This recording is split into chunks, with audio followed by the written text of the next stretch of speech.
04 1 4 2 4 এগুলো হচ্ছে আমাদের এবারে ব্ল্যাক নেকের বেবি। দেখেন সবগুলো ছোট থেকে কালো চরবান চলে আসছে অলরেডি। এগুলো কিছু সেলিং বার্ড আছে, একদম আমাদের মেইন কবুতর।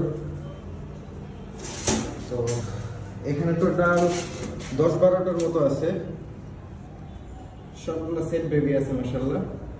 এগুলো হচ্ছে আমাদের এবার প্রোডাকশন গ্রিন নেক আর ব্ল্যাক নেক মিলে মাশাআল্লাহ।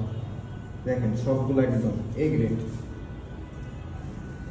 আর উপরে এদিকে কিছু 2 সেট বেবি আছে, এগুলো সেলিং বার্ড। এগুলো যদি কারো প্রয়োজন হয় দিতে পারবো। নিউ অ্যাডাল্ট পেয়ার, হোয়াইটটা হচ্ছে আপনার নিউ অ্যাডাল্ট পেয়ার, একদম খুব সুন্দর পেয়ার। হোয়াইটটা হচ্ছে নিউ অ্যাডাল্ট পেয়ার, জেড ব্ল্যাকটা হচ্ছে আপনার বেবি পেয়ার, জেড ব্ল্যাকটা বেবি পেয়ার, এ হচ্ছে জেড ব্ল্যাকের পেয়ার। আর ব্লু বার্ডটা হচ্ছে সিঙ্গেল ফিমেল, ব্লু বার্ডটা সিঙ্গেল ফিমেল হইব। এই দেখেন, এই তো কারো যদি প্রয়োজন হয় এগুলো অবশ্যই দিতে পারবো, ইনবক্সে যোগাযোগ করবেন।